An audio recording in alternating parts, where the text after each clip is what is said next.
117 cardinals who are eligible to vote in the next conclave will fly in from all over. Only white smoke through the chimney signifies a new pontiff. Now everyone is asking who is the new pope and where does he come from? Sibi nomen imposuit Franciscum. Francis. It's the first Francis in the history of the Catholic Church. The Pope is elected. That's all. You may say nothing exciting, right? There's a lot of excitement, you know. I wish everybody had been here for that. Someone by name, Jorge, was elected. The way he walked in, basically very, very serene. And the fact that he just said, Buenos Aires, good evening, like, to the people. So I think that really warmed up people's hearts. Fratelli e sorelle. Buonasera. And immediately he entered into conversation with the people, the crowd on St. Peter's Square. Incominciamo questo cammino, vescovo e popolo, vescovo e popolo.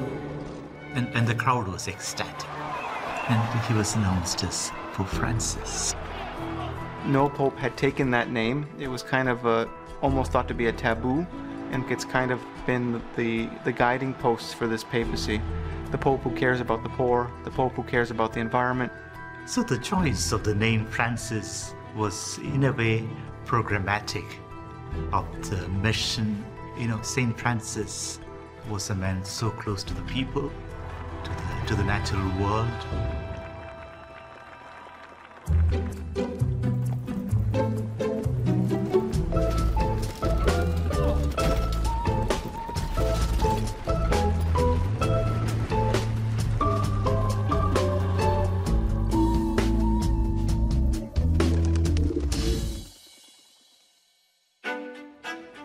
Pope Francis came to the papacy in 2013 after the long period of scandals in the Vatican. Pope Benedict XVI was the first pope in 500 years to resign the papacy, and I think people were looking for a different sense of direction. The mandate which the College of Cardinals gave him at the beginning, that was to reform. A program of reform, but with this idea that the reform begins and the call for the Church is to put at the center those who are far away, who are the most suffering and the poorest. And in changing things, there can be difficulty, there can be resistance, there can be opposition. But you still have to change things. And changing things because there are resistance, opposition doesn't make you rebellious of anything. I see him carrying on a mandate.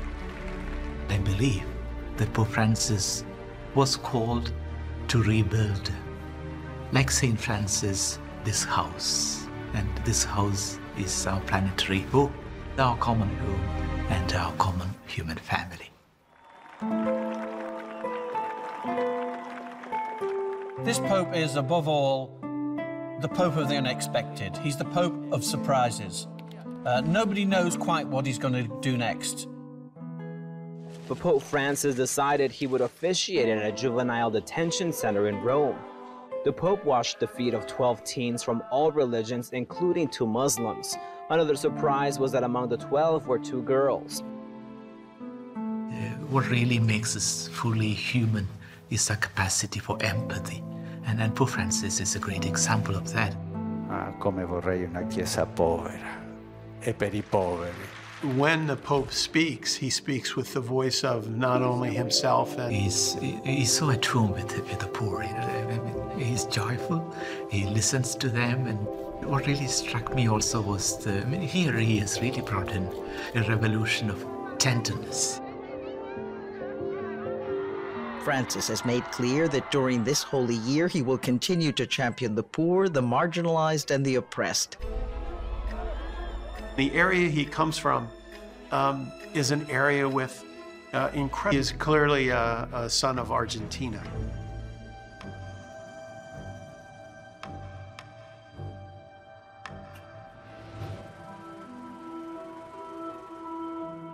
Jorge Bergoglio grew up in a family which was pretty poor. I mean, it wasn't destitute in any way, but it was very lower middle class. He grew up as the child of immigrants in Buenos Aires. So from the very beginning, he grew up with the stories of poverty, of displacement, which characterized the immigrant story. His grandparents had come from northern Italy, the Piedmont region. And clearly this impact of watching his grandparents adapt to a new life has had a significant impact on his life and has left him with a sincere understanding of the difficulty migrants go through. Tens of thousands of refugees and migrants risk the perilous voyage on barely seaworthy vessels that ply the waters between Lampedusa and the North African coast. His first trip as Pope was in Lampedusa to be with refugees and migrants who are suffering. And they're in these camps, and Pope Francis is there. He took some families to the Vatican so that they could be accommodated here in Rome. So he's speaking also with his gestures, with his way of being. Let us treat others with the same passion and compassion with which we want to be treated.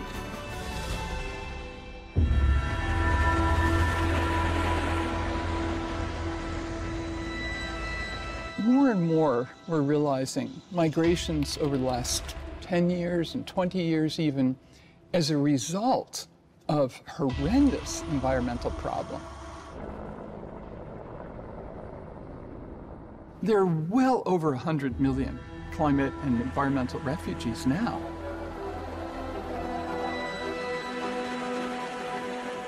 And by 2050, they think 1.3 billion people will be part of this migration community.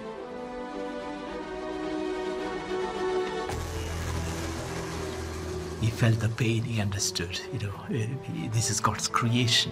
So he connects it with the climate crisis to human suffering. Since his rise to head of the Catholic Church, Pope Francis's papacy has been nothing short of transformative. No issue has captured his attention more than the dire fate of our warming planet.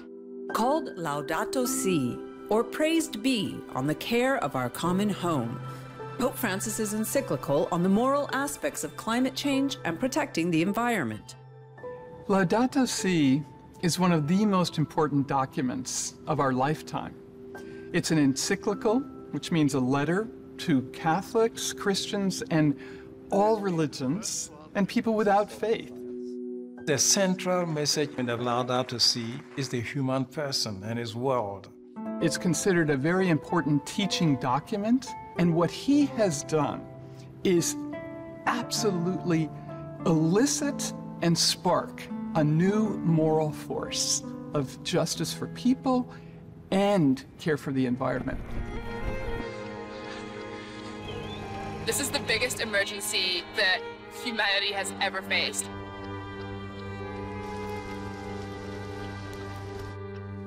It was quite powerful that the Pope, the highest leader of the Catholic Church, the leader of 1.3 billion Catholics around the world, said quite clearly, no, this is happening, it's real, we need to do something about it.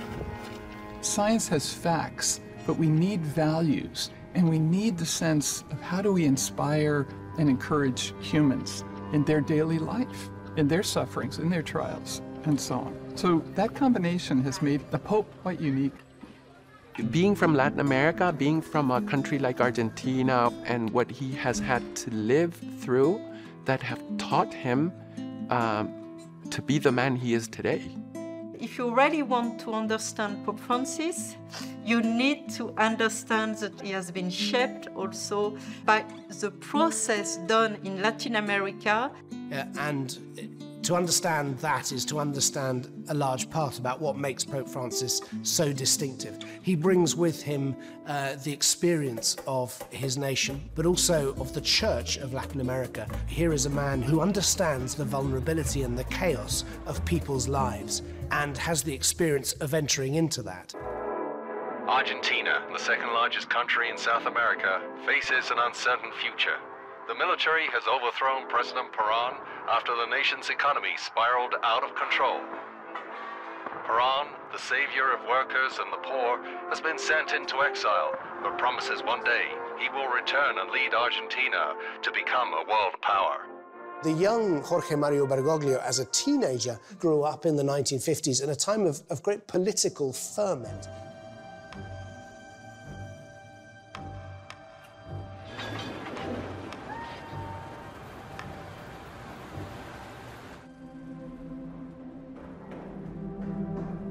Pope Francis has worked as chemist in Buenos Aires.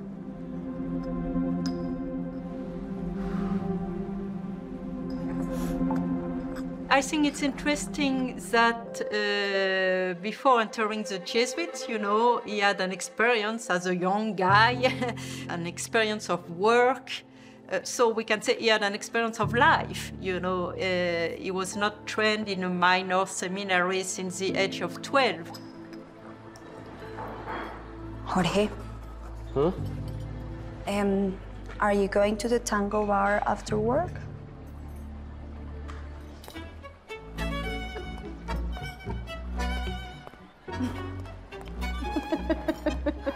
Of course. Sí, tuvo una novia, sí, tuvo alguna chica, pero bueno, él era muy cuidadoso con su vida. Hay cosas que eran muy personales de él y por ahí no las transmitía.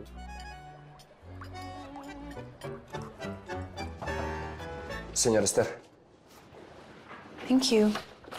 Esther Ballesteros de Careaga was a Paraguayan woman who worked alongside him in the chemistry laboratory. She was a militant, a left-winger, and he deeply loved and admired her.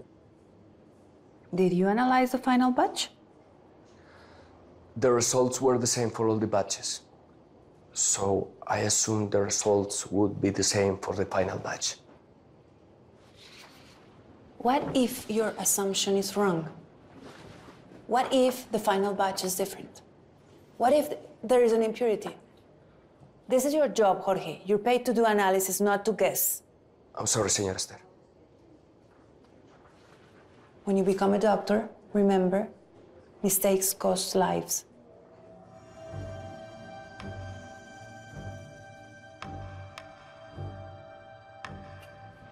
This pope had an experience of working in science and became the first pope to clearly enunciate the Church's agreement with the scientific consensus that there is global warming, that the planet is going through something catastrophic that needs to be addressed. Non può e non deve esistere contrapposizione tra la fede e la scienza. It is the philosopher Francis Bacon, okay, who says that God gave us two books. The book of the Bible to pray with, and the book of nature to research and to discover Him in the wisdom and everything that is made. So for us then, that is the first thing. Science is not opposed to faith. There are two pathways towards the same truth. Pope Francis realized that we need to listen to the scientists. And scientists have been speaking about this for more than 50 or 60 years. I think of Rachel Carson, 1962, The Silent Spring. I mean, not just the climate crisis, but the fact that we are destroying our common home. If we want to respond to the ecological crisis, the cry of the earth, we need to respond to the cry of the poor. That's why Pope Francis says it is one cry. The cry of the earth and the cry of the poor are closely, intimately linked.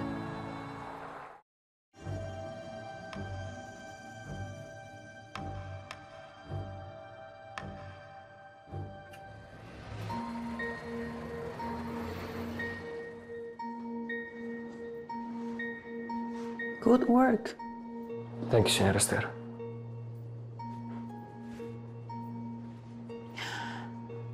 How are your medical studies going? I made a mistake. It's not my calling.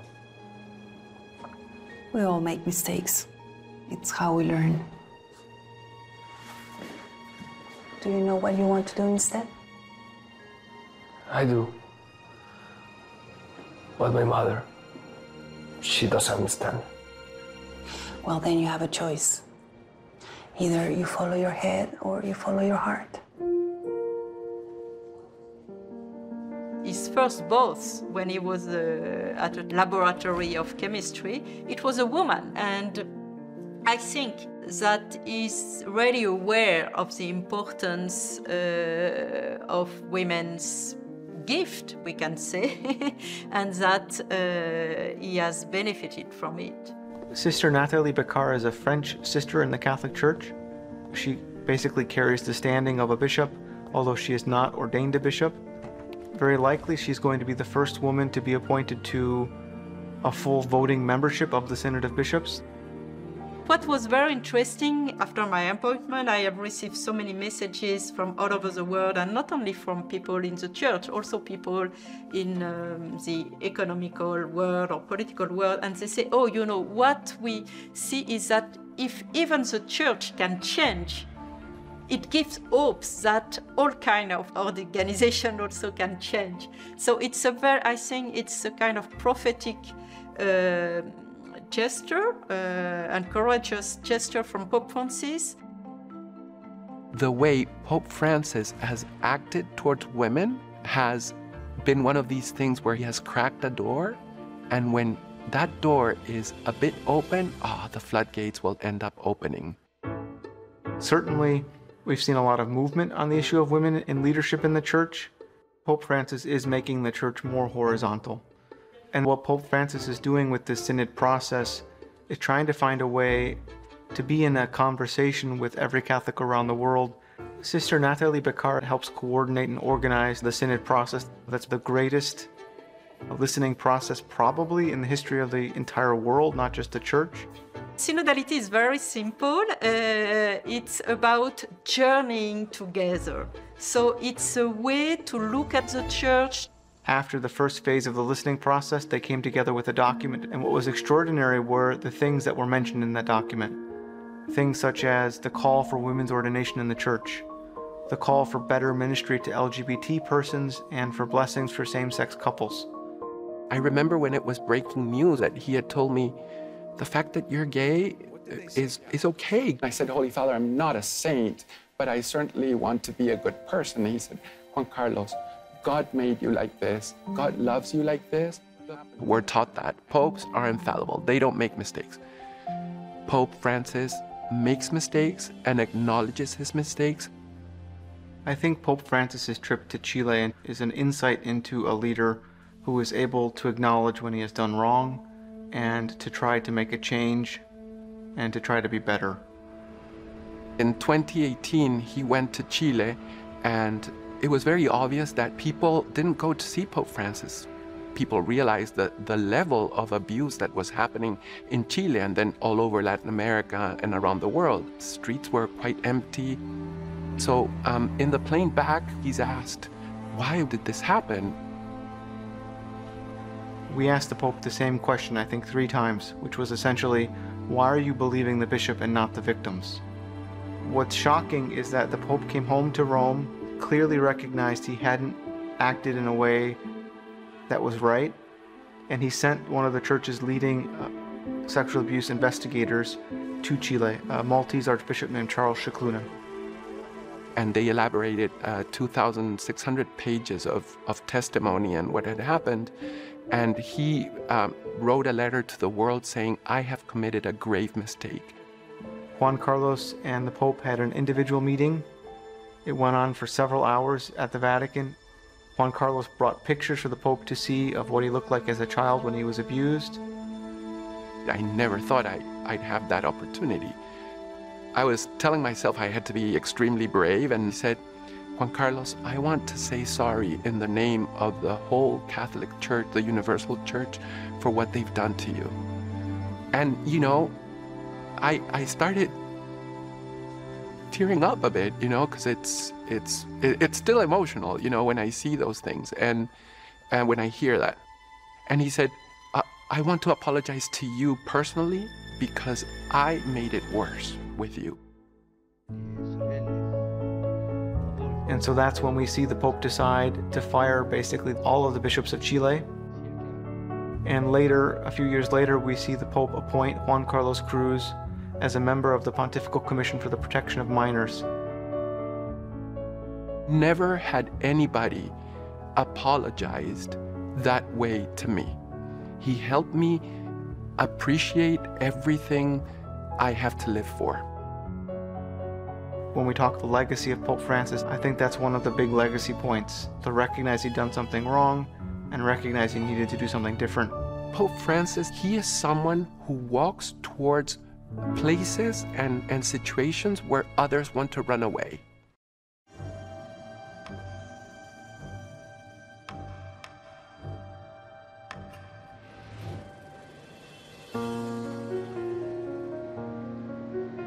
Bergoglio was very attracted to the Jesuits. He saw in them a kind of military quality, a discipline. He liked this because he saw that was giving him something that he lacked in his life. Bergoglio, as a Jesuit, spent the 1960s being formed and studying at a time of enormous political change, of revolution, in fact. The American nation cannot permit the establishment of another communist government in the Western Hemisphere. 1969, the year that Bergoglio is ordained, is also when various guerrilla groups in Argentina come into being, inspired by the Cuban Revolution, frustrated by the military dictatorship. They want Perón to come back. They want a revolutionary version of Peronism. The much-awaited return of exiled President Perón has resulted in violence. At least 13... Bergoglio became a priest and then became the leader of the Argentinian Jesuits. At a time of social chaos, the left and the right took to the streets, took to guns. And then within the church itself, there was a deep division in the Jesuits in Argentina between the left-wing ones who wanted to work with the poor, called the slum priests, and the more conservative ones who wanted to just educate the children of the elite. I think it's important to note that Jorge Bergoglio was elected the head of the Jesuit province in Argentina at a very young age. And clearly that was an enormous task for a person of that age, and in a time of immense change and immense trial.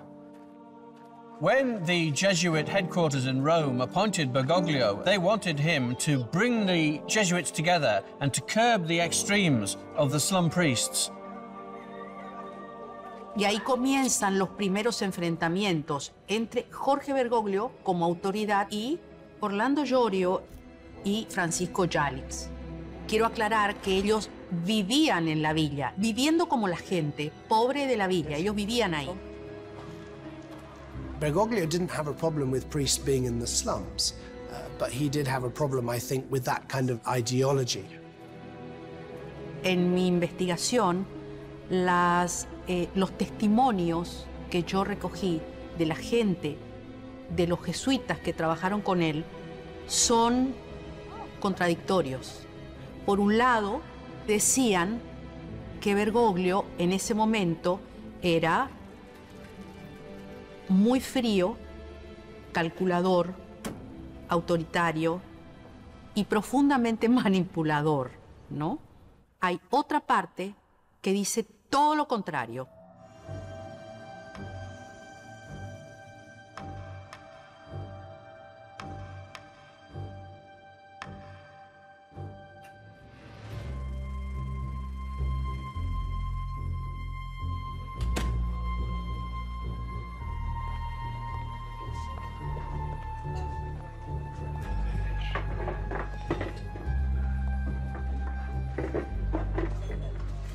Father Jorge, can we help you?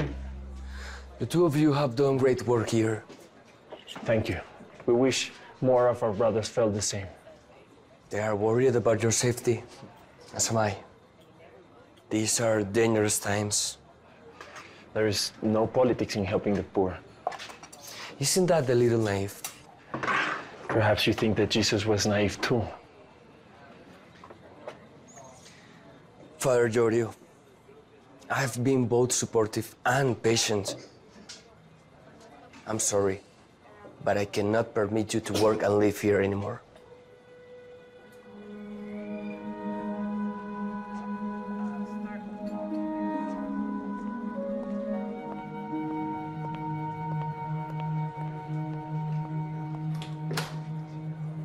¿Cuál fue la reacción de Orlando Llorio y de Yalix frente al pedido de Bergoglio de que abandonaran la villa?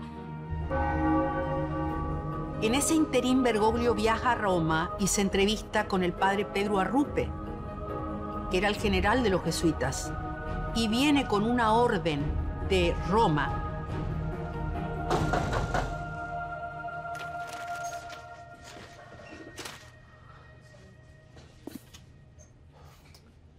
Come in.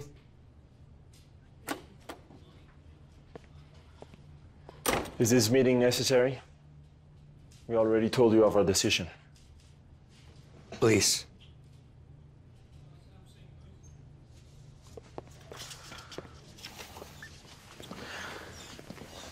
I wanted to hand you this in person. It's from Rome.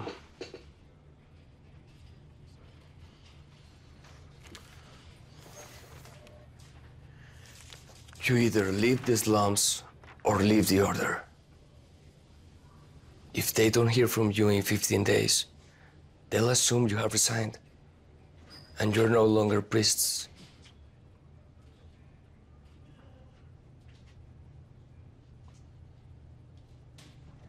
Is this what you want? I would rather you come back to the fold to be with your brothers. We are with our brothers in the slums.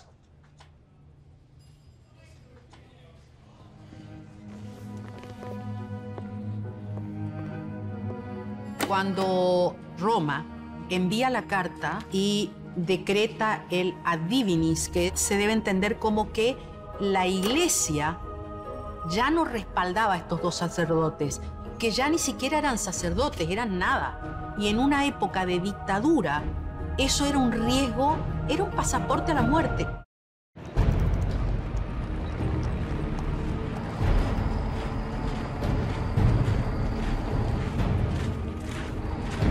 This is a communication to the people of Argentina. From this date, the country is under operational control of the military junta of the armed forces. We recommend to all inhabitants a strict compliance with the provisions and directives emanating from the military.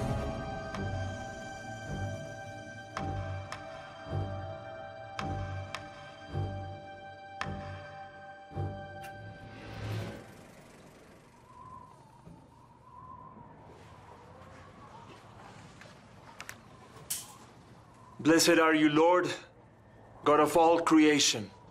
Through your goodness we have this wine to offer. It will become our spiritual drink.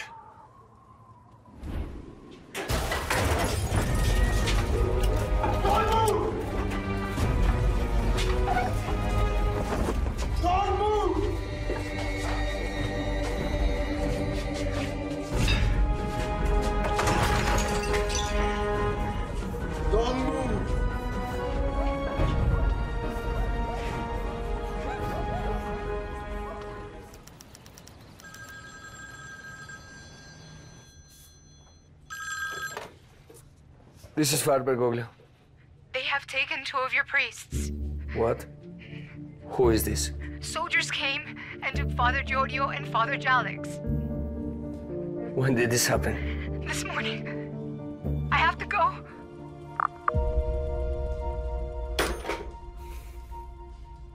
I think it's clear that Jorge Bergoglio took a very moderate path, tried his best he could to kind of keep the Jesuits out of trouble. I think he'd be the first to say that he made mistakes. And I think what we see in that experience for this Jorge Bergoglio is the emergence of a person who is aware of his brokenness.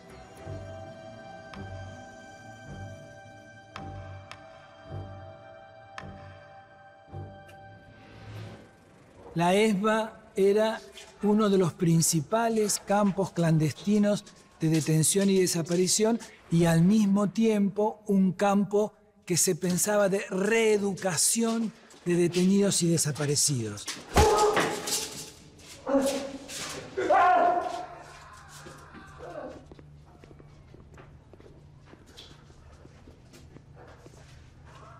What is your name?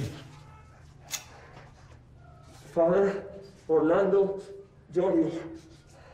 A priest.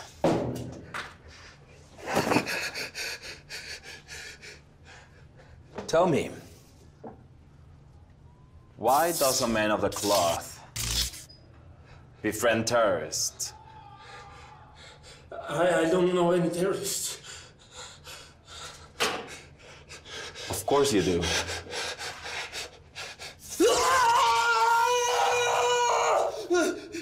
Think hard. There must be one name that comes to mind. I don't know any!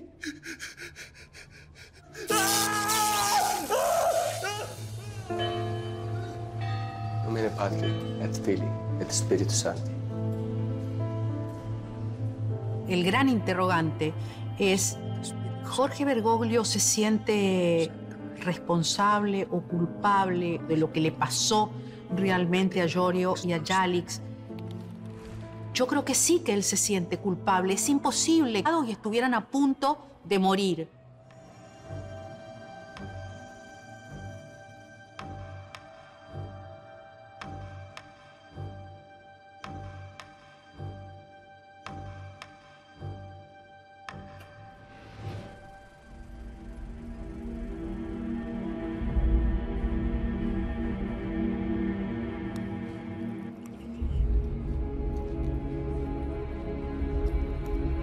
I know nothing of any priest's disappearance. They are Father Giorgio and Father Jalix. They were taken on Sunday, May 23rd. I think we are mistaken, Father. Perhaps you have lost them. No, it is you who have made a mistake. 2 of my priests were taken by the Navy. They have not been involved in any political activity and should be freed. Father, please. Have some faith. We are not interested in priests, only subversives who are helping the guerrillas destroy our country.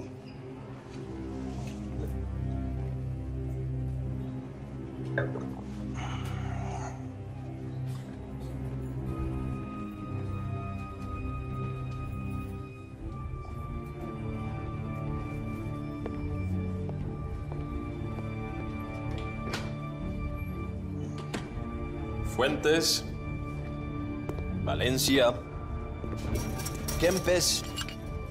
Every day in the detention center, ESMA, the guards would read out a list at 5 p.m. The people who were to be transferred. And they weren't to be transferred, they were to be killed. They were taken in planes and in helicopters out over the sea and dropped alive from the aircraft.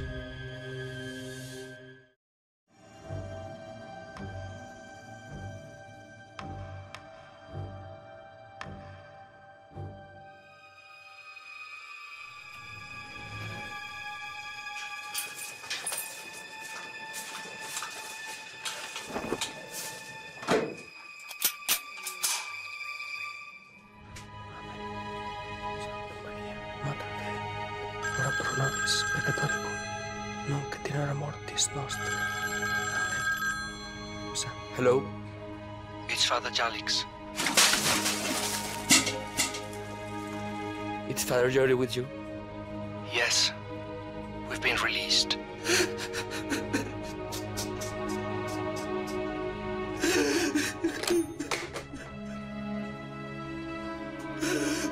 Nobody really knows why they were released. There are lots of different theories, and I'm sure that Bergoglio did play a part in the release of the men, having, as he felt, I think, in his heart, played a part in their kidnap in the first place. Giorgio, por las torturas que recibió, quedó muy afectado físicamente y de salud, y su vida sacerdotal quedó truncada, se terminó. Francisco Jalix me dijo que él prefería no volver a remover, abrir las heridas de esa época, que él había hablado con Bergoglio y que Bergoglio le había pedido perdón y que él le había perdonado. Todos los días, de alguna u otra manera, nos hacemos daño. Pero lo que se nos pide es curar inmediatamente las heridas. que nos causamos y restaurar los vínculos que se han dañado.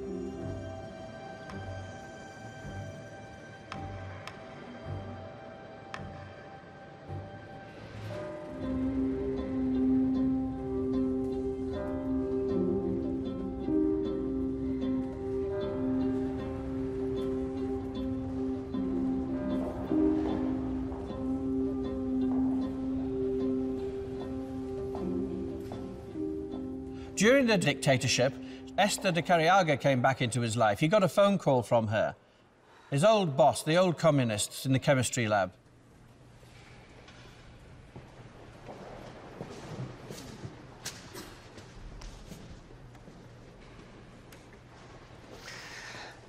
I'm glad you have seen the light.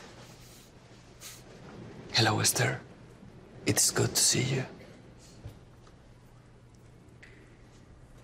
I'm sorry to bring you here under false pretenses. But I'm in trouble. My daughter, Ana Maria, has been campaigning for the disappeared. Yesterday, she was taken. I'm sorry. I'm doing everything I can to get her released. I thought maybe you would be able to help. I can make some phone calls, but she's outside of the church. I know. I just don't know what to do.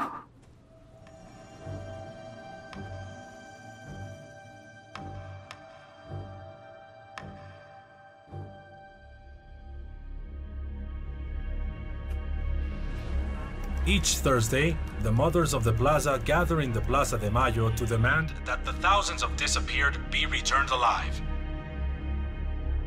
My child has disappeared without an explanation. I have asked the authorities for help, and all I get is silence. Why doesn't anybody say something? I don't know where she is. If she's sick or hungry, dead or alive. Why doesn't anybody speak out against the military? It's not just my child. Thousands have been taken. Esther campaigned to get her daughter released, and she succeeded. Her daughter was released. Esther decided to carry on working for the freeing of the other detainees, and by doing that, she signed her own death warrant.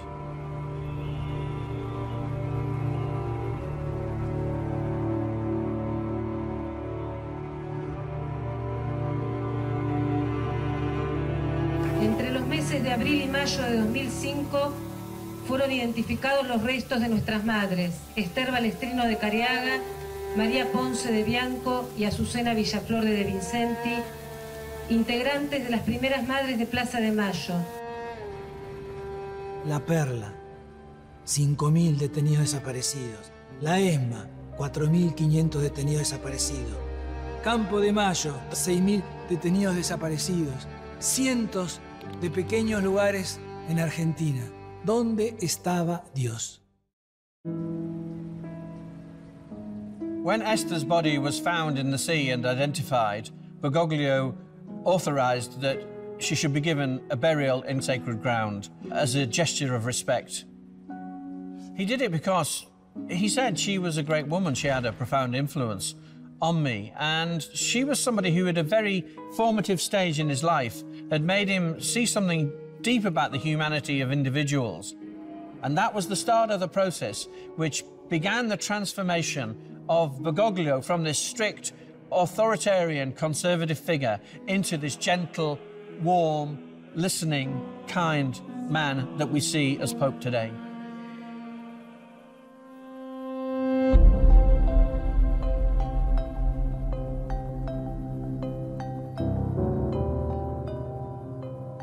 The one thing I think that we need to understand about papacy and about popes is that this is an institution to which every figure, elected and named, comes with his own personal endowments.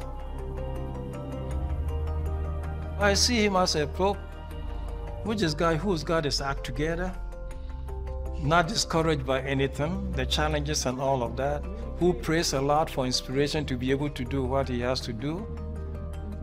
I see Pope Francis as a pope not just for the church, but for the entire world in this moment of planetary emergency. And we are not realizing that, that our home is literally crumbling. I think Pope Francis is leading the efforts of the world, of many people, in what he would say, caring for our common home. We live in an extraordinary living earth community, and it's speaking to us all the time. As the seasons change, the fall and its spectacular beauty of trees and so on, the winter and the snows coming, and then spring and new life, and summer blossoming and greenness. This cycle of death and renewal, that's part of the Christian tradition.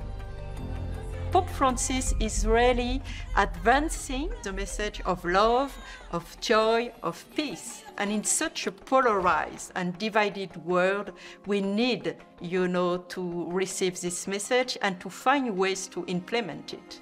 What I see is a Pope who has clearly defined who he is, what he believes in, and reorganized the Vatican to reflect what he thinks. So the point is, this is so timely for the religions to come together to say justice and peace, love for humans, but love for all of creation is absolutely essential. And I think especially with the next generation, because they see the spiritual and the scientific as having something to say to our moment.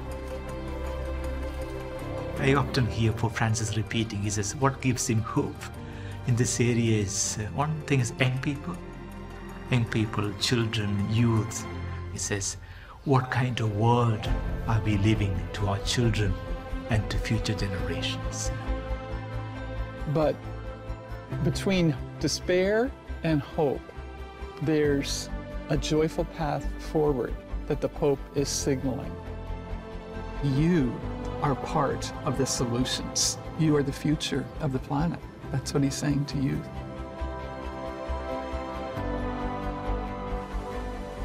Non aver paura di custodire la terra che è madre di tutti. Dobbiamo riportarla ai nostri figli, migliorata, custodita, perché è stato un prestito che loro hanno fatto a noi. Sometimes people ask me, why did Laudato Si get so much of reception? Why was it received so well? I said the message is beautiful, but also came from the right messenger. And that is the person we have in Pope Francis.